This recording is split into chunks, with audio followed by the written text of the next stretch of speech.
The heartbroken family of a woman who fell to her death from a drawbridge just last week now says negligence may have caused her death. 78-year-old Carol Wright was walking her bike across the Royal Park Bridge. It connects downtown West Palm Beach to Palm Beach. That bridge opened all of a sudden, and Wright fell to her death. Liz?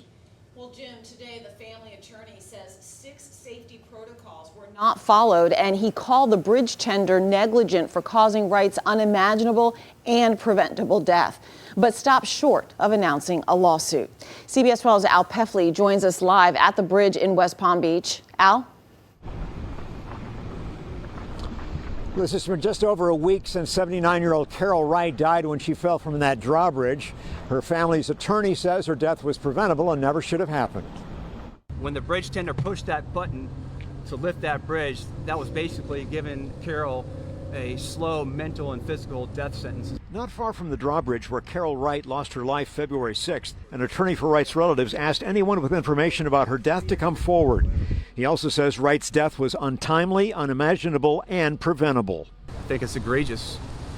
The bridge tender didn't do the bare minimum. I mean, the one job they have aside from lifting the bridge for yachts is to ensure that there are no persons or property on the bridge when you activate. The attorney for Wright's family says she had ridden her bike to the classic bookshop in the town of Palm Beach and was returning home. She was walking over the bridge, pushing her bicycle, when the bridge started going up. At that point, he says, Wright was on the portion of the bridge that was rising upward, and she was forced to grab the railing and hold on as the bridge span went up. Unfortunately, the bridge tender, for whatever reason, after activating the bridge lift, didn't hear her screams and didn't look out the window. Again, she was there to be seen, and you push the button, stops the whole episode, and maybe Carol survives. He says the bridge house where the bridge tender sits has 3 cameras and mirrors showing if there are any pedestrians on the bridge. He also says the bridge tender is required to go outside the bridge house and look 3 times to see if anyone is on the bridge before raising it. She was clasping on, and she knew the only thing preventing her from the concrete and the steel below was her 79-year-old arms and hands. Wright had worked for several years as a reporter at the Palm Beach Daily News. One of her former co-workers says the incident that led to her death was horrible. I think when anybody dies that you were close to, it's just hard to believe that they're really gone. She has fond memories of Wright. Carol had a very gruff exterior, and she had a heart of gold under the gruff exterior. And a few people knew she was a softie, but I'm sure she tried to keep that a secret. The drawbridge is owned by the Florida Department of Transportation and is operated by a subcontractor, Florida Drawbridges Incorporated. I called them. They said they had no comment. The family's attorney says they're investigating what happened. They have not determined, he says, whether they will file a lawsuit. We are working with the Palm Beach County Sheriff's Office to highlight a 40-year-old cold case. Detectives hoping to breathe new life into the case of a woman murdered in Loxahatchee Groves. Our Lena Salzbank talked with investigators and has the exclusive look at some of the evidence tonight. She joins us live. The woman's bones were found here nearly 4 decades ago, and not much has changed, surprisingly, in 40 years. The roads remain the same, these fields remain the same, even the people that are living here remain the same. But the ghostly stories that are told about this cold case also remains the same. A handful of crime scene pictures dating back 40 years remains a grim reminder for John Cogburn. She was brutally murdered and executed. These gravel roads and quiet fields hold the answers to a murder mystery that has gone cold. Whoever decided to place these remains here drove, cut in, and left her body there. Sunday morning in December of 1982, a real estate agent was assessing land along Okeechobee Boulevard and F Road when he made a gruesome discovery. What they found is scattered remains. So they found the remains along the roadway and also scattered about from animal activity. She is known to detectives as the Jeweled Mom. Her body found with 5 pieces of jewelry: a heart-shaped silver pinky ring, a gold anchor necklace, a silver watch, and 2 rings, one of them a diamond. And it looks like she had a wedding band or an engagement ring. So some of this jewelry is not necessarily, cheap jewelry. This is intimate jewelry that she probably wore all the time that was valuable and important to her. Scattered remains and scattered details, but no way to identify the body. Right now, we don't even know who she is. This was a shirt she was wearing at the time.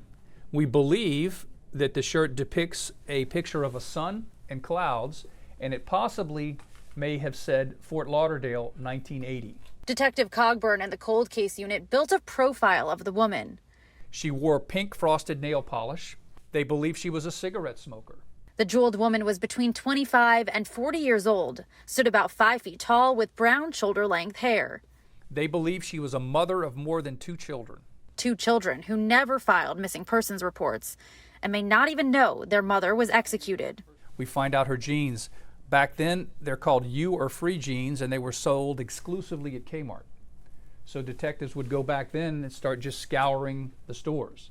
A chart of the woman's teeth was prepared by West Palm Beach forensics dentist shortly after she was killed. It was sent to over 2,000 dentists in Florida, but no matches. And it would take another 10 years before DNA analysis would even be available. Because there hasn't been a family member or anybody in the system that is a relative of hers.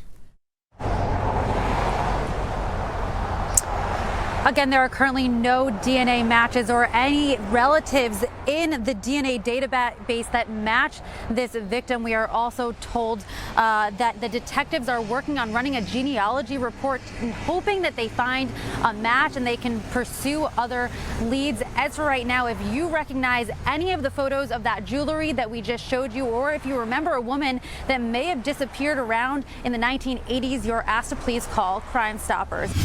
Well, as we've been telling you, home values are going up, but if you do sell, well, you're likely going to be priced out of the market. That's because rental prices are also high. Throughout Palm Beach County, the price of rent has soared anywhere from 15 to 40%, while some elected state officials are fighting to put a cap on rent prices. Others argue rent control is not needed. That's right. Our Stephanie Balderrama is taking those questions to our elected leaders.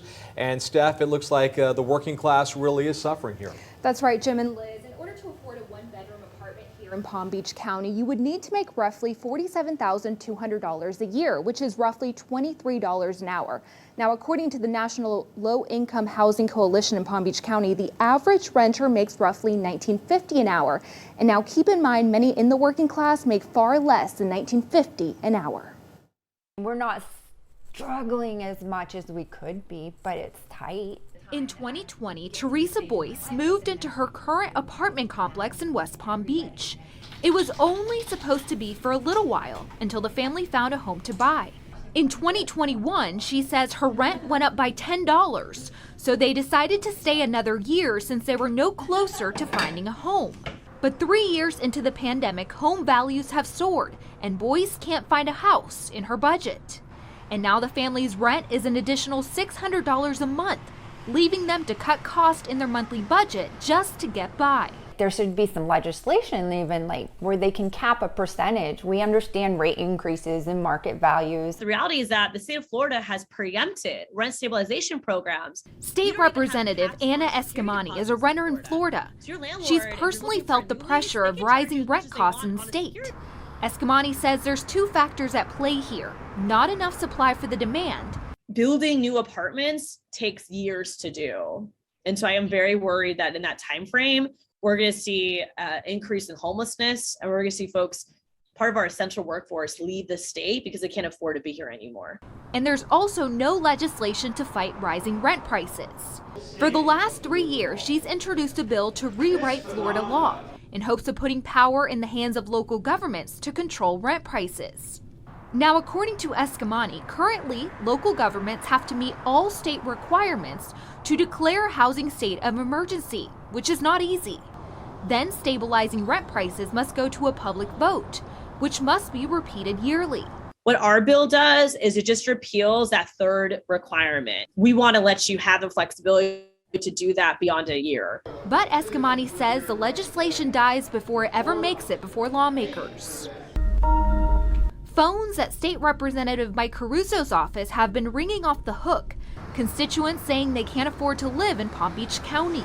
Are you part of any legislation or hoping to introduce any legislation that would put a cap on the rising rent prices? I don't think that's the answer. Caruso says as part of the state budget, lawmakers want to allocate nearly $350 million towards affordable housing and rental assistance. He believes those are the first steps towards rectifying the crisis, but the budget won't be approved until later this year, which is too late for people who need help now, like Boyce. Sadly, Stephanie, it's not going to come in time to help that problem. They have rules and regulations in place for price gouging during hurricanes. Why is there not some sort of percentage cap? The strain also putting pressure on organizations like the Lord's Place. CEO Diana Stanley says they've seen a 59% increase in inquiries for housing. Nearly 3,500 of those individuals and families are people who've never been faced with homelessness before. The Lord's Place has always stayed very much apolitical in the fact that we believe that, we represent everybody. But in the case of the rent control, we have to do something. We have to know that this could be one option, but it cannot be the only option. Now, we did reach out to all of our local state representatives to find out what they're doing to help the working class of Palm Beach County. Representative Caruso is the only one we heard back from, but we do plan to continue our coverage of this crisis and remain committed to getting you answers.